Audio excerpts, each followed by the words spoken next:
version of what we have done till now. Like in every class I do, before I start with the class, we started with marketing. And then we understood the evolution of marketing.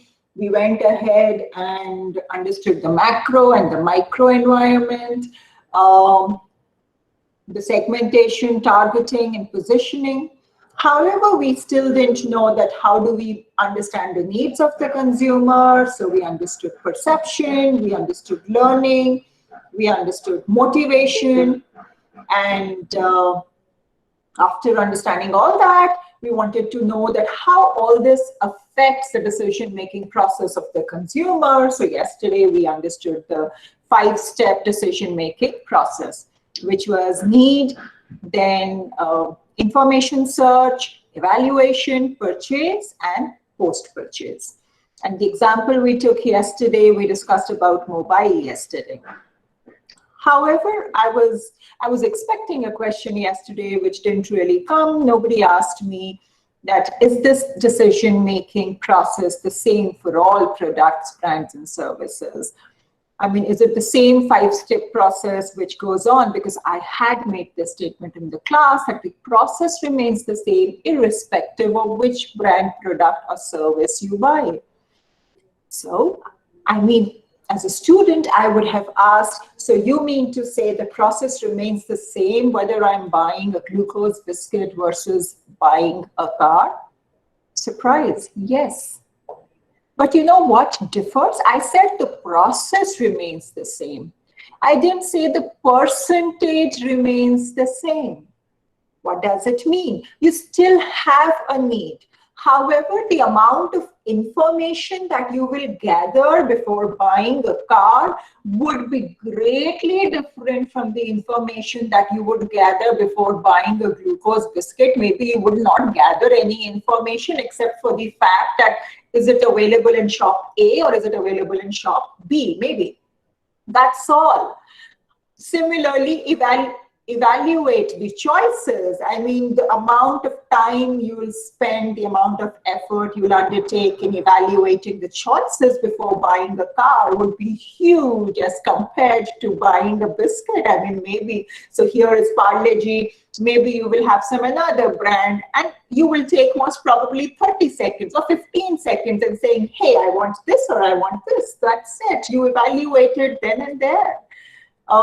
Yes, purchase happens in both the cases. And again, post-purchase. I mean, you will talk. We don't really discuss about the biscuit, and I don't really go around, or you don't really go around recommending a particular biscuit. Not so much.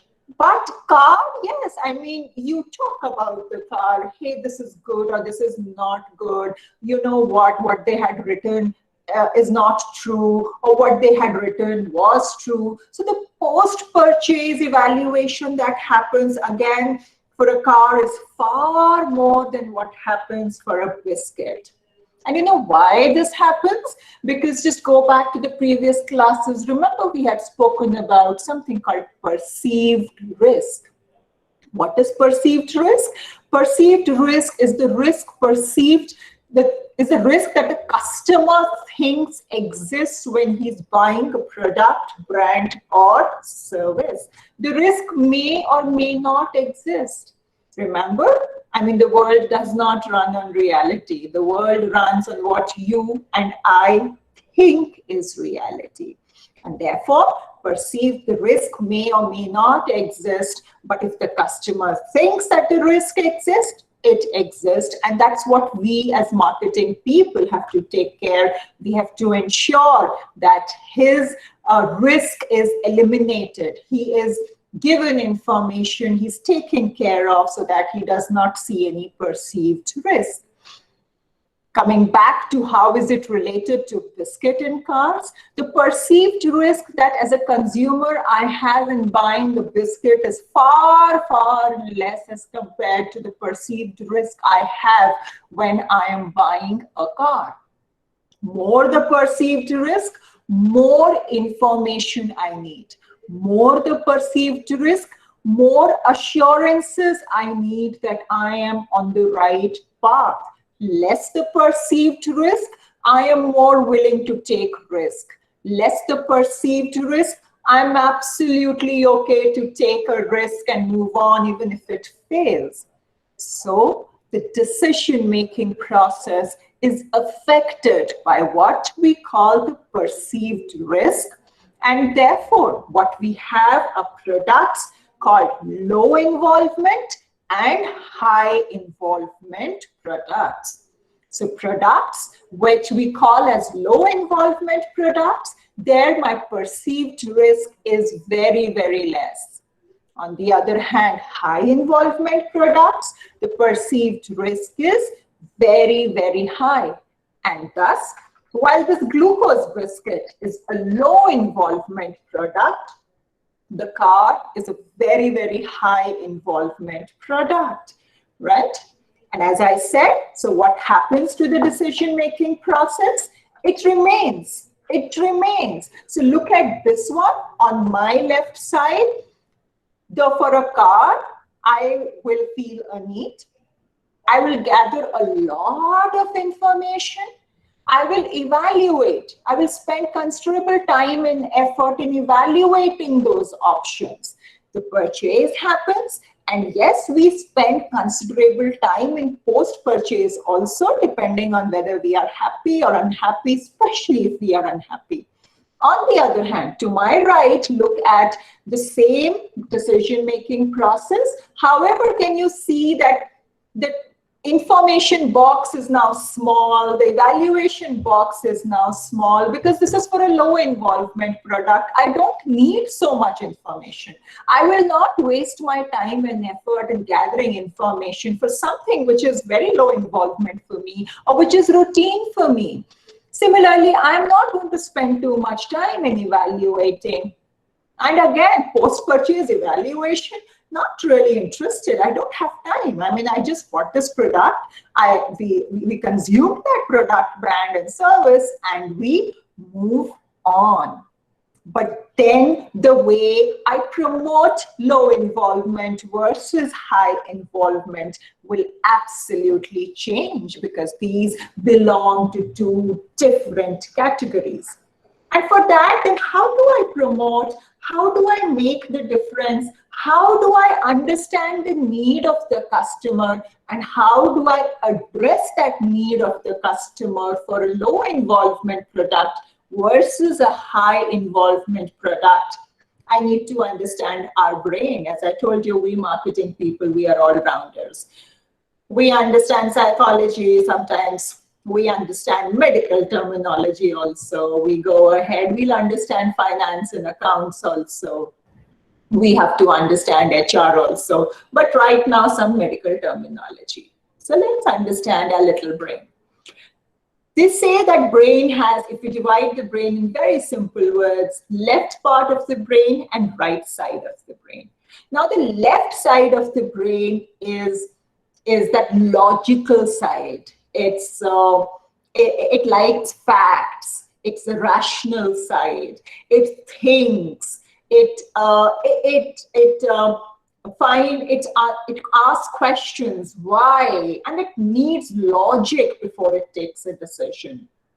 On the other hand, the right side of the brain is supposed to be,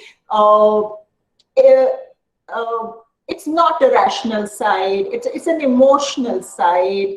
It is impulsive, it is creative, it does not understand logic, it does not like logic. It talks about imagination. So huge difference between the left side of the brain and the right side of the brain. Now let's go back to our products. So if I'm talking about biscuit, will I be using my left side of the brain, which is the logical side and the rational side, and which demands answers and which are? No. I mean, I am not really going to use the left side of my brain. I am not going to waste my time and effort in trying to understand the logic of why I should have a glucose biscuit and how will the glucose biscuit change my life. And I'm not going to ask too many questions. What does it mean? In a low involvement product, the right side of the brain is more active. On the other hand, for the car, yes, I love the car, so that emotional side is definitely there and we want it. But you don't buy a car just based on emotions. You don't just go unless and until you are born with Mount Everest pile of money. You don't do that. I mean, hardworking, normal people, they just because I see a car and I fall in love with it, you don't go ahead and buy it. You may dream about it. Your logical side asks you 100 questions. You see a lot of things around you. Can I buy it? Can I not buy it? And even if you can buy it, again, so you ask about the features of the car. You ask a lot of technical questions. What does it mean? The right side is active, but the left side dominates, right? So look at the way we look at products when it's a low involvement product versus a high involvement product. The way we assess the product, the way we evaluate the product, the way we come to a decision, the brain looks at them completely differently. While for one, it's the left side of the brain which dominates. For another, it's the right side of the brain which dominates. So why are we understanding all this? I mean, how does it matter to you and me as marketing people? Well, it matters to you and me as marketing people because if it's the left side of the brain which is active for some products, what does it mean? We need to give them more and more information, because if they have more information, their perceived risk will reduce. On the other hand, if it's the right side of the brain which is active, which is a creative and the imaginative side, then please don't irritate them by giving them information. They want more creativity. It's their impulsive side which is ready to buy the product, and cater to that impulsive side, cater to that imaginative side, cater to that emotional side. So let me explain you with some examples. So for example, if I'm talking about biscuits, Oreo biscuits, if I look around all the promotion that happens, it's more emotional, it's more creative, it caters to the right side of my brain. I mean, I really don't do an analysis of Oreo, and I'm not really sure if they start doing an analysis of Oreo for me, how happy would I be? Let me just enjoy my Oreo. I mean, let me just have it, let me enjoy it without telling me that what are the ingredients, without telling me about what. Don't. On the other hand, I may love this house. It's so beautiful. And my right side may say, wow, this is so nice. My left side will say, oh, hello, wait. You need to look at a lot of aspects, and you need to be logical. You need information. And therefore, when you buy a house, that builder may attract you with a lovely photograph. But you don't buy a house based on the photograph. You buy a house by visiting the site, by asking 101 questions, by looking at things, by looking at price, by looking at EMI, by looking at your own bank balance, so on and so forth. So, I mean, the right side may be used to attract you, but your decision making does not happen on this, because the information box and the evaluation box are really, really high. So, I mean, all this is theory, fine, this is what we are deriving, but does it really happen in real life? So what I did was, I just went to the websites of some of these products, brands and services, and this is what I found. So I went, and I'll show you the website also. So I went to the website of Parle-G. I mean, just see what they are. Just look at the Parle-G. I didn't really see too much information. It was just visually very sweet. They are showing those old ads also. You can see it's like most probably belongs to 1950s or 60s. And let me take you to the website of Parle-G. This is just an image. So give me a minute. Yeah, so I went to the website of Parle-G. Yeah, so just look at this. I mean, you know, there is no really information happening. And as I go down, there also, it's just visual, visual, visual. They are showing all their ads, you know, their old ads are also, the print ads. Then they're showing all their campaigns also over here. And just to look at the campaigns, and you can see that it is like about the emotional side. It's talking about mother and son film or art, something brother and sister film, and somewhere there is Chota Bheem also. So just look at how they are trying to reach out. Yeah, there is Chota Bheem. Just see how they're trying to reach out to us, because this is a low involvement product, and therefore my rectangle or square of information and evaluation is there, but it's really, really small. On the other hand, I then went to, then I went to SBI website, State Bank of India, and banking you really don't do on an emotional quotient only. I mean, you also look at other things. You don't want to do banking just because a bank, every time you walk in, will treat you very well, but tomorrow it's declared bankrupt by RBI. I mean, no, we look at the financial condition of the banks also and just see. I mean, this is their opening page, and I can't really see any visuals. It is very factual. It is very logical, so much so that the first line is, SBI never asks for confidential information such as PIN and OTP from customers. Any such call can be made only by a fraudster. Please do not share personal info. And again, this is repeated over here. Let me take you to their website and let me show you how their website. You just saw Parle-G website, and here is the State Bank of India website. Just look at this. So factual. And it keeps saying, SBI never asks for your card, PIN, OTP, CVV details, so please do not click on links. It is very, very factual, because banking is not emotional.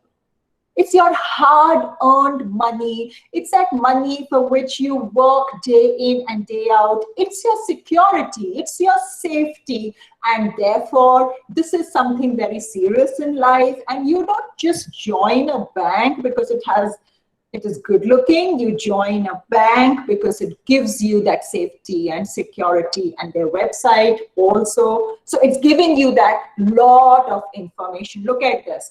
It's answering your questions, customer care, right on the website. While on the Parle-G website, I did not really find how do I eat, or, you know, it was very, very visual and so on. Then I went to a third. So are all products low involvement and high involvement? Yes, but as in life, there's nothing called gray and white. Sorry, black and white. So something which lies in middle would be limited information. And maybe that product which would lie in the middle would be something like a mobile phone. Something which we've been discussing too much. Because yes, that visual is appealing. You do buy a phone because it looks good or whatever, blah, blah, blah. But you also want to know the technical information about your mobile phone. And therefore, this is the website of Samsung. But let me take you to their website also.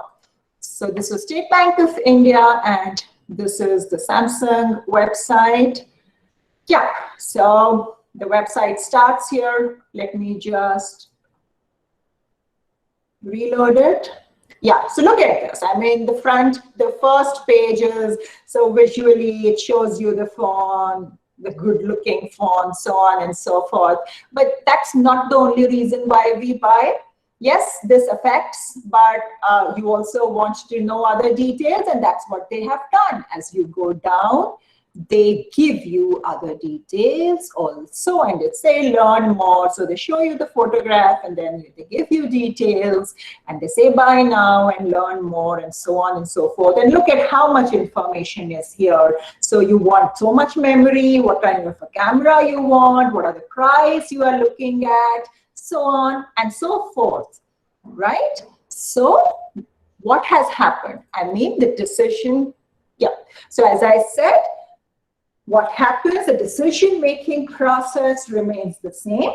However, depending on low involvement versus high involvement, the size of the square or the rectangle changes. And as marketing people, for you and me, it is extremely important to understand that what kind of a product, brand, or service are we looking after?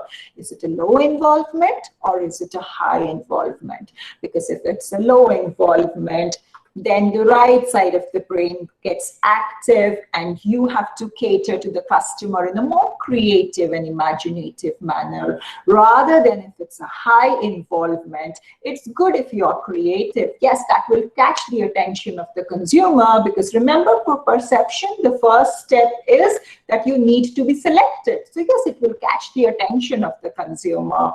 But the decision will happen only if you reduce the perceived risk. And in order to reduce the perceived risk, you need to give him a lot of information. You need to help him evaluate that information. And only then will he purchase. That is why if you see for a car, if you go on the website of the car, or generally when you buy a car, how do they help you to evaluate? First, they give you information, then they offer you test drive.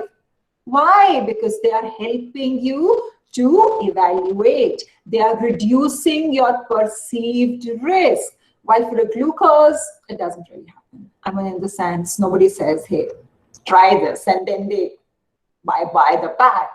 The shopkeeper says, kharidna kharido, nahi kharidna mat kharido, right? So, why? Because again, low involvement and high involvement. Well, with that, I come to the end of the topic for today. And any questions, any concerns before I proceed further or I end the topic? I don't want to take too many topics in a day. Yes, any question, concern? Have you understood? Yes, ma'am. Sorry, what did you say, Aditya? Yes, ma'am. No doubts as of now, but I understood the topic. Okay. Anyone else who hasn't understood? Okay. I always love saying this sentence to this class. It's a class of geniuses. So with that, I'll stop this topic. We will end this topic today.